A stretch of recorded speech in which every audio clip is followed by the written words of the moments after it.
है। आज मैं एक्सप्लेन करने वाला हूँ 2023 में आई मूवी 12th फेल को। ये फिल्म खासकर उन लोगों के लिए है जो अपनी जिंदगी से हताश हो चुके हैं और बिल्कुल भी मोटिवेशन नहीं आता कुछ करने का। तो दिल थाम के बैठिए, अब आपको मैं सुनाता हूँ इस फिल्म की कहानी।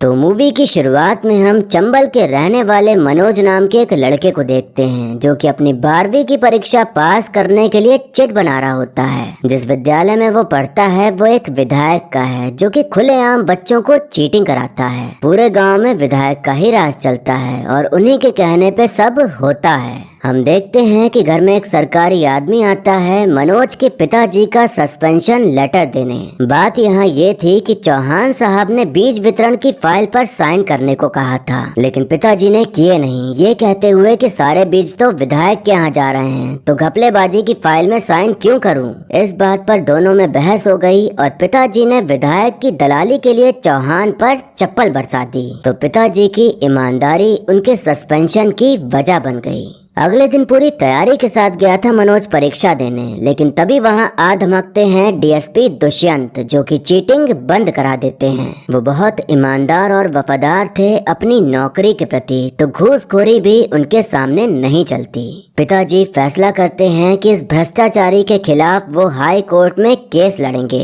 पिताजी के पिताजी ने देश की सेवा में अपनी जान दे दी थी, तो उन्हीं का खून इनके अंदर दौड़ रहा था और उनकी माँ यानी कि दादी जी भी पूरे सपोर्ट में थी। बस उनकी बीवी को अच्छा नहीं लग रहा था कि घर बार छोड़कर दिल्ली जाके केस लड़ें, क्योंकि ऐसा करने से कुछ नहीं होगा। पर पिताजी ने जो ठान लिया था सो ठान लिया था, तो उनकी धर्मपत्नी उनकी भावनाओं को समझ के जाने देती हैं। परेशानी ये थी कि घर का कमाऊ इंसान चला गया तो पैसा कहाँ से आएगा, क्योंकि दादी ने तो दादाजी की पेंशन का पैसा देने से ही मना कर दिया था। तो मनोज और उसका भाई कमलेश एक जुगाड़ू सवारी ढोने वाला टेम्पू चलाना शुरू कर देते हैं पैसे कमाने के लिए। विधायक की बस भी चलती थी, तो उनके आदमियों से ये देखा नहीं जाता कि वो सवारी ले जा रहे हैं, तो दोनों में खूब बहस होती है और कमलेश अपने पिता की तरह अन्याय से लड़ते हुए विधायक के आदमी के ऊपर चप्पल चला देता है। वो थोड़ी दूर चले ही थे कि तभी पुलिस उन्हें उठा के लेके चली जाती है। पुलिस वाला उन्हें मारते हुए उनके पिताजी के बारे में उल्टा सीधा बोलने लग जाता है। तो मनोज को ये बर्दाश्त नहीं होता और कहता है कि पिताजी के बारे में कुछ बोला तो दुनाली से खोपड़ी उड़ा दूंगा। पुलिस वाला कहता है कि जा दुनाली लेके आ, आज या तो तू मुझे उड़ा दे वरना मैं तेरे भाई को उड़ा दूंगा। मनोज भागता है, लेकिन दुनाली लेने नहीं बल्कि डीएसपी के घर की ओर और उन्हें पूरी बात बताते हुए विनती करता है अपने भाई को छुड़ाने की। डीएसपी साहब उसके साथ आते हैं और भाई को छुड़वा देते हैं, क्योंकि वो अच्छे से जानते थे कि बाकी पुलिस वाले विधायक के दलाल हैं। डीएसपी साहब उन्हें अपनी गाड़ी से घर छोड़ते हैं। तो मनोज उनके रुतबे और उनकी ईमानदारी से इतना आकर्षित हो गया था कि वो कहता है कि मैं आपके जैसा बनना चाहता हूँ। कैसे बनूंगा सर? डीएसपी मुस्कुरा कर कहते हैं कि चीटिंग छोड़नी होगी बस, और फिर इतना कहकर वो चले जाते हैं। अगले साल तक डीएसपी साहब का ट्रांसफर हो गया, तो फिर से स्कूलों में वही होने लगा जो होता था। पर मनोज ने इस बार नकल नहीं करी, क्योंकि उसके मन में डीएसपी साहब की आवाज गूंज रही थी कि चीटिंग नहीं करनी है। बिना नकल किए पास होकर वो अगले 3 साल ऐसे ही मन लगाकर पढ़ता रहा। घर का खर्चा उठाने के लिए माँ ने घर की सबसे कीमती पूंजी एक एक करके बेच दी। जिस दिन मनोज ने बीए पास किया उस दिन दादी उसे अपने पास बुलाती हैं और अपने बक्से से निकाल कर उसे खूब सारे पैसे देती हैं। ये पैसे उन्होंने मनोज की पढ़ाई के लिए इकट्ठा करे थे, ताकि वो बाहर जाके पढ़ाई करके जब वापस आए तो वर्दी में ही आए। मनोज सभी को अलविदा कहकर बस पकड़ के निकल पड़ता है ग्वालियर की ओर डीएसपी बनने का सपना लेकर। अगली सुबह जब उसकी नींद खुलती है तो पाता है कि उसका बैग गायब है। उसे पता चलता है कि जो महिला उसके बगल में बैठी थी वो बैग चोरी करके ले गई और सारे पैसे उसी में थे। मनोज को समझ ही नहीं आता कि अब वो क्या करे, कहाँ जाए। ये मुसीबत कम थी कि तभी उसे पता चलता है कि सरकार ने 3 साल के लिए भर्ती पर रोक लगा दी है। अब मनोज और हताश हो जाता है कि जो सपना लेकर वो निकला था अब उसका क्या। मनोज कई दिन ऐसे ही भूखे प्यासे रहकर निकाल देता है, लेकिन एक दिन उससे भूख बर्दाश्त नहीं हुई तो अपना स्वाभिमान किनारे करके वो भोजनालय में खाना मांगने चला जाता है। खाना मिलते ही वो उस पर टूट पड़ता है और वहीं उसकी मुलाकात होती है पांडे से, जो कि वो भी पीसीएस की तैयारी करने आया था, पर अब जा रहा था दिल्ली यूपीएससी की तैयारी करने। पांडे और मनोज के बीच बातचीत होती है तो मनोज को पता ही नहीं था कि डीएसपी से भी बड़ा कोई पद होता है। वो अब ठान लेता है कि वो आईपीएस बनेगा, पर दिल्ली जाने के पैसे थे नहीं, तो अपनी दुविधा बताते हुए पांडे से ही कह देता है साथ ले चलने को। पांडे अच्छा इंसान था तो उसे साथ लेके चला जाता है और जब वो लोग दिल्ली में बसे मुखर्जी नगर पहुंचते हैं तो मनोज हैरान हो जाता है कि अकेला सिर्फ वो नहीं बल्कि लाखों लोग आए हैं अफसर बनने। वहाँ उनकी मुलाकात होती है गौरी भैया से, जो कि 5 अटेम्प्ट दे चुके थे यूपीएससी के और छठा देने जा रहे थे। 8 साल से वो पढ़ाई कर रहे थे तो उन्हें पूरी जानकारी थी कि कैसे प्रीलिम्स निकालना है, फिर मेंस और इंटरव्यू पास करना है।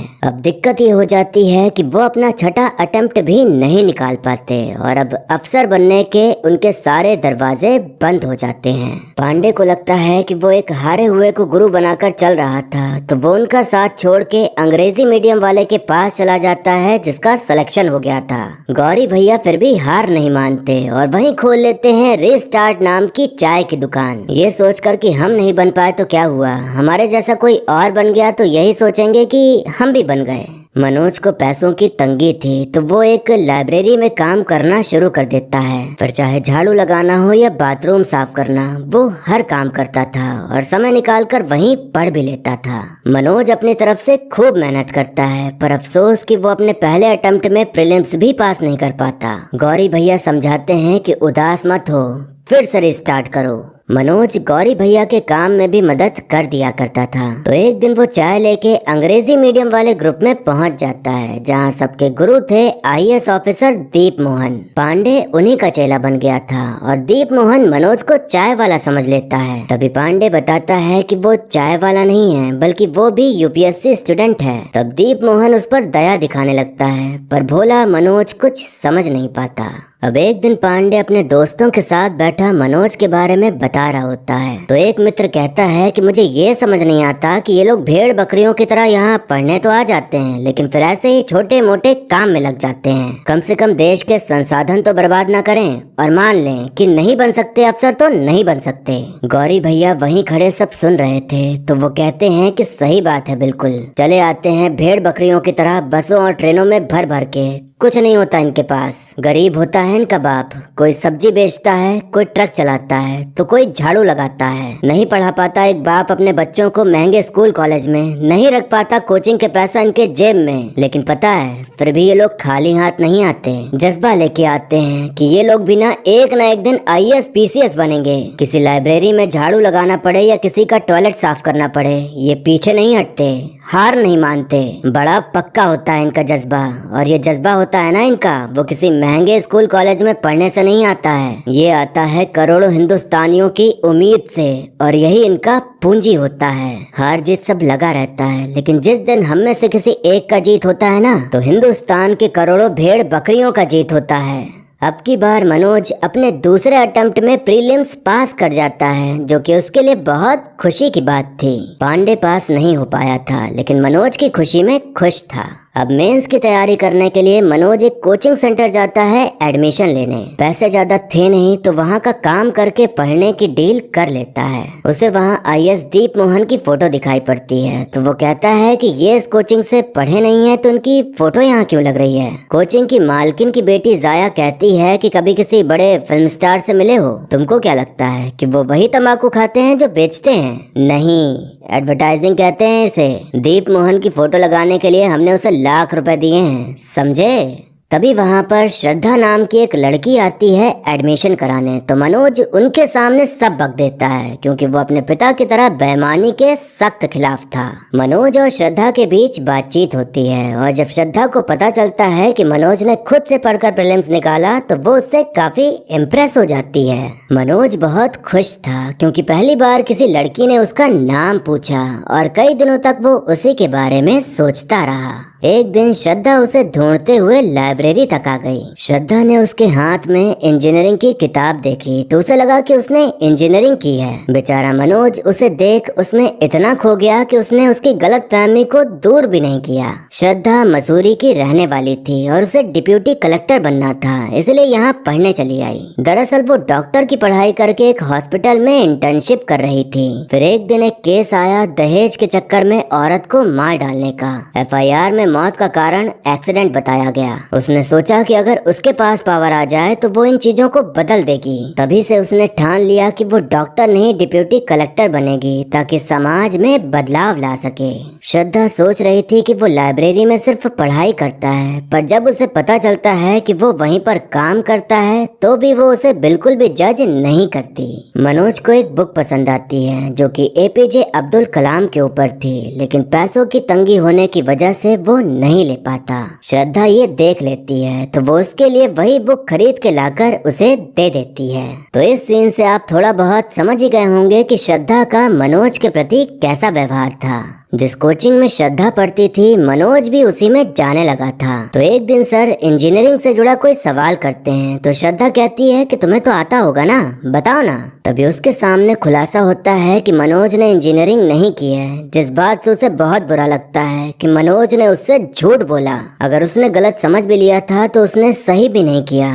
एक दिन लाइब्रेरी का मालिक मनोज पर पैसे की घपलेबाजी करने का इल्जाम लगाता है जो कि उससे बर्दाश्त नहीं होता, तो वो तुरंत नौकरी छोड़ देता है। मनोज एकदम गायब हो चुका था, पर पांडे कैसे भी उसका पता लगाकर उसके पास पहुंच जाता है और जो नजारा वो देखता है उससे देखा नहीं जाता। वो देखता है कि वो एक आटा चक्की वाली मशीन वाले कमरे में रहता है और वहीं एक बल्ब के सहारे पढ़ाई करता है। पांडे बताता है कि श्रद्धा प्रीलिम्स की तैयारी करने अपने घर जा रही है तो जाने से पहले उसे सॉरी कह दो, पर मनोज कहता है कि अब तो मेंस क्लियर होने के बाद ही सॉरी बोलूंगा। अंग्रेजी की परीक्षा में मनोज ऐसे लिख रहा था कि उसे देख अंग्रेजी मीडियम वाले भी घबरा जाते हैं। बाहर आकर उसे पता चलता है कि क्वेश्चन आया था टूरिज्म इन इंडिया के बारे में, लेकिन वो लिखाया टेररिज्म इन इंडिया पर, तो मतलब उसका दूसरा साल भी गया। मनोज ने कहा था कि मेंस होने के बाद ही वो श्रद्धा को सॉरी बोलेगा, तो वो मसूरी पहुंच जाता है श्रद्धा के घर, लेकिन पता चलता है कि वो तो बुआ के घर गई है। नौकर उसे फोन मिला के देता है तो वो उसे बताता है कि मेंस नहीं निकल पाया और साथ में सॉरी भी कहता है। बातों ही बातों में वो उसे आई लव यू भी कह देता है, ये कह के कि अब तुम भी हाँ बोल दो, हम तुम्हारे लिए दुनिया उलट पुलट कर देंगे। श्रद्धा उससे कुछ नहीं बोलती और नौकर के जरिए कहलवा देती है कि वो वापस दिल्ली चला जाए।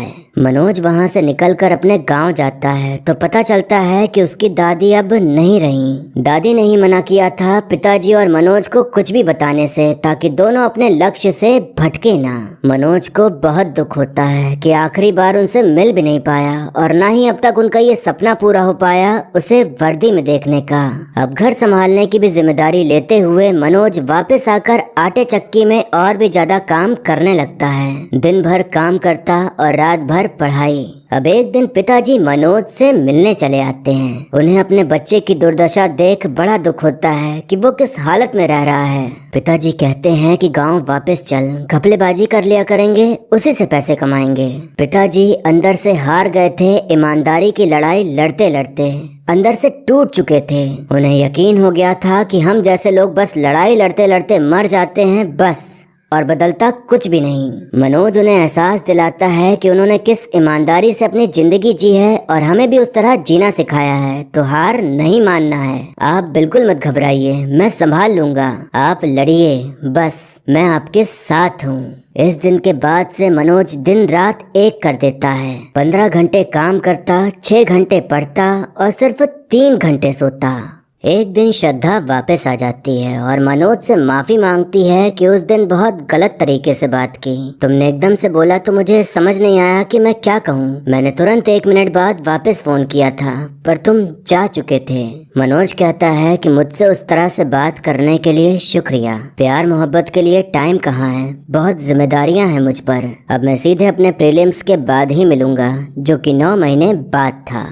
पांडे इस बार भी फेल हो गया तो उसके पिताजी उस पर बहुत चिल्लाते हैं। उसकी प्रेमिका का क्लियर हो गया था तो खुशी के मारे वो बताने आती है, पर पांडे का मूड ठीक नहीं था तो उसी पर गुस्सा निकाल देता है, जिसके कारण वो उसे छोड़ के चली जाती है। मनोज का प्रीलिम्स क्लियर हो गया था पर रिजल्ट देखने नहीं गया तो श्रद्धा ही उसके पास पहुंच जाती है ये खबर देने। श्रद्धा जब देखती है कि वो किस हालत में रह रहा है तो वो यही सलाह देती है कि ये सब छोड़कर तुम सिर्फ पढ़ाई करो, क्योंकि मेंस आसान नहीं होता, मैं मदद करूंगी। मनोज कहता है कि तुम्हारी मेरी जिंदगी अलग अलग है, मेरे ऊपर जिम्मेदारियां हैं, मुझे ही संभालना है सब। श्रद्धा कहती है कि मैं समझती हूँ, पर तुम यहाँ इस अंधेरे में पढ़ोगे कैसे? मनोज कहता है कि पापा कहते थे बाहर के अंधेरे से नहीं, अंदर के अंधेरे से डरो, सुविधाओं के लालच में समझौतों का अंधेरा। अब्दुल कलाम साहब तो स्ट्रीट लाइट के नीचे पढ़ा करते थे और मेरे पास तो फिर भी अपना बल्ब है।